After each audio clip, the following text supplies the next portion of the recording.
Hello, I'm Kimilia, and this is Kini News. A PKR leader has urged DAP to engage in discussions with stakeholders, including Pakatan Harapan, instead of merely throwing out ideas, such as the proposal to reinstate local elections.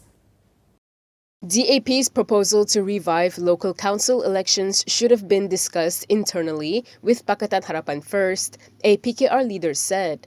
PKR Communications Director Lee Chean Chung said this could have helped the idea gain better acceptance. Speaking to Utusan Malaysia, Lee, who is also the MP for Petaling Jaya, said ideas shouldn't just be tossed around and engagement needs to be held with stakeholders. This is to ensure that a good concept such as local council elections is not a wasted effort if it is not accepted or used as a fear-mongering campaign. Last Sunday, Federal Territories DAP Chief Tan Kok Wai mooted that local council elections be reintroduced with Kuala Lumpur as the first testing ground. The proposal was met with pushback from conservatives in AMNO, PAS and Bersatu, who argued that local government elections would result in racial tensions due to DAP's dominance in such polls. Such fears were played up by PAS Deputy President Tuan Ibrahim Tuan Man today, who repeated allegations that local council polls would erode Malay political power. As such, Tuan Ibrahim said that Prime Minister Anwar Ibrahim needed to put a stop to it. Meanwhile, an AMNO Supreme Council member has turned the tables on PAS over the Islamist party's alleged exploitative nature. Puat Zarkashi has criticized PAS, which he claimed was trying to weaken the unity government by dividing the component parties. The AMNO Supreme Council member said any controversial statements by DAP leaders or members will be exploited by PAS. Puat, in a Facebook post today, also stressed that unlike the Islamist party, AMNO does not ride on religion and is committed to protecting the interests of Malay, Muslims and the Malay kings. Although not mentioned directly, Puat is believed to be referring to DAP leader Tan Kok Wai's proposal that local council elections be reintroduced with Kuala Lumpur as the first testing ground. The proposal was rejected by conservatives in AMNO, PAS and Bersatu, who argued that it would result in racial tension due to DAP's dominance in the elections. Commenting further, Puat also slammed PAS youth leader Afnan Hamimi, who said AMNO is DAP's doormat on the issue. He stressed that AMNO would not agree on anything if it is not in line with the party's policy, and Afnan's statement is an attempt to rock the relationship between AMNO and DAP. A Bersatu leader has accused Economy Minister Rafizi Ramli of taking a holier-than-thou approach to make the Malays seem corrupt. Bersatu Information Chief Razali Idris has urged Rafizi Ramli to focus on advancing the country's economy rather than act like a minister of politics and propaganda. In a statement today, Razali chides the PKR leader for portraying himself as the only champions for the Malay Muslim and Bumiputra cause and for linking Malays to the Jana Wibawa funds. Razali was responding to Rafizi's statement yesterday that the government would not be riding on Malays just to enrich a few. Earlier, Rafizi was reportedly saying the government will not get involved in an Alibaba schemes that seek to empower the Bumiputra economy but also give rise to corruption. The Jana Wibawa program introduced by the previous Pakatan National Administration was supposed to help Bumiputra contractors get work during the COVID-19 pandemic. However, it turned into a corruption scandal that implicated multiple Bersatu leaders. There has yet to be a conviction. Meanwhile, Razali also slammed Rafizi for jumping the gun by continuously linking opposition leaders with the Jana Wibawa scandal before the court decided on the matter. Moving on to the next story, Nazmi Ahmad will sue Bersatu member Bajul Hisham Shaharin over allegations he made about the River Basin Transformation Flood Alleviation Project. Natural Resources and Sustainability Minister Nazmi Ahmad has denied allegations of corruption in the awarding of flood mitigation projects. He said the cost of the projects had even shrunk, contrary to claims by a Bersatu leader that the costs of the projects had ballooned to over 16 billion ringgit. In a statement today, Nazmi said the government had reviewed proposals to develop all 33 projects with a ceiling allocation set by the Finance Ministry at 11.8 billion ringgit. Previously, the preceding government had allocated 15 billion ringgit for flood mitigation works. However, in November last year, the current administration halted 7 billion ringgit in contracts for flood mitigation projects allegedly awarded through direct negotiation by the previous government. Yesterday, Bersatu Information Committee member Bajul Hisham Shaharin alleged that there were major kickbacks in the awarding of flood mitigation projects, leading to costs increasing to 16.6 billion ringgit.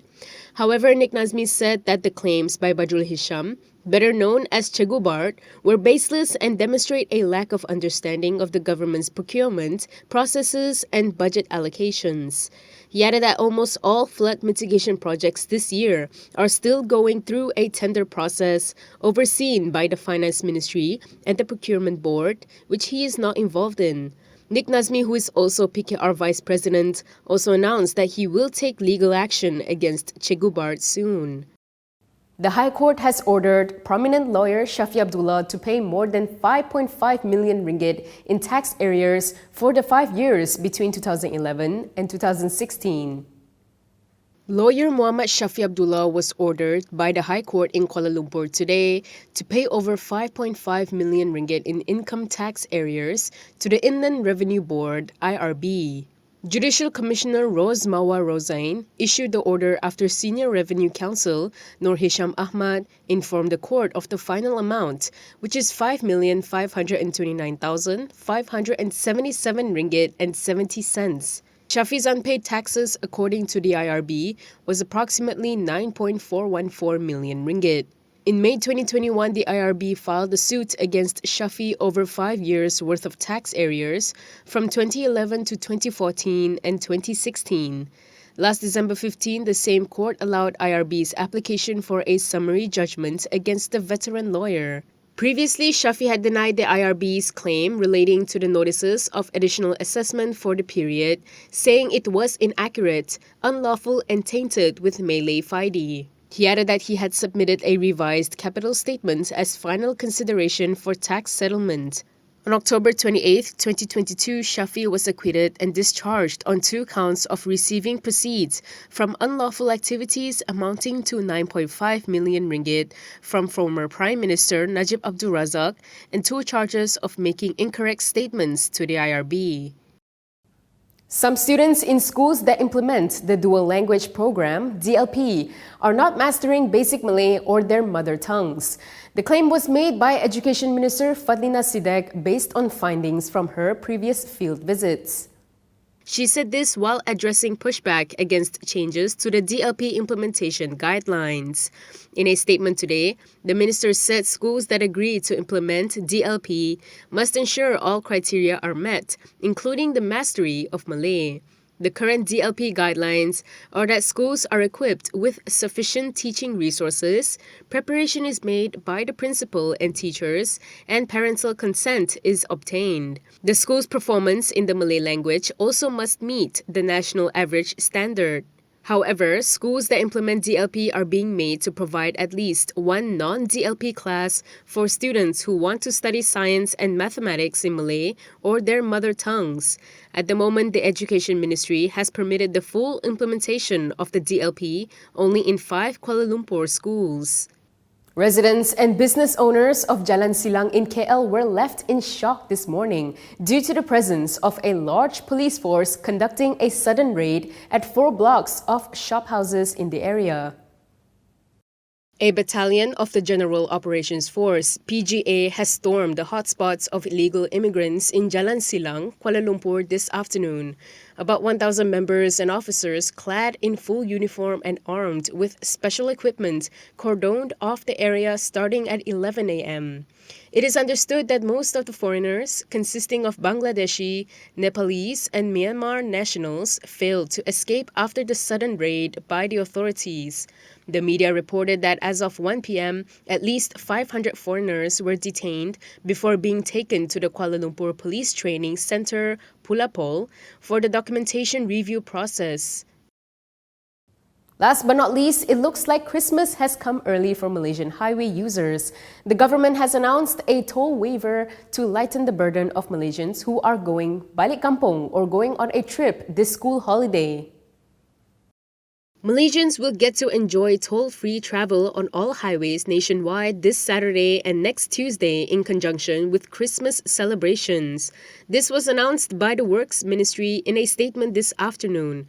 According to the ministry, the toll-free highway will apply to all types of vehicles on Saturday, December 23rd, as well as Tuesday, December 26th. However, the toll-free initiative does not apply to two highways at the country's border with Singapore, namely the Bangunan, Sultan Iskandar and Tanjung Kupang toll plazas in Johor. Deputy Works Minister Ahmad Maslan recently revealed that on average, the government allocates 21 million ringgit a day to the highway concessionaires through the implementation of free tolls. This year, he said the government paid out 80.07 million ringgit in conjunction with Hari Raya Aidilfitri, 42.31 million ringgit for Deepavali, and 41.21 million ringgit for the Chinese New Year for the implementation of the toll-free initiative. And that is all from me today. For more stories, you can go to Kinitv.com. You can also follow us on Instagram, Twitter, YouTube, and Facebook for the latest news updates. If you'd like to support independent media, do consider subscribing to MalaysiaKini.com. I'm Camelia. Thanks for watching.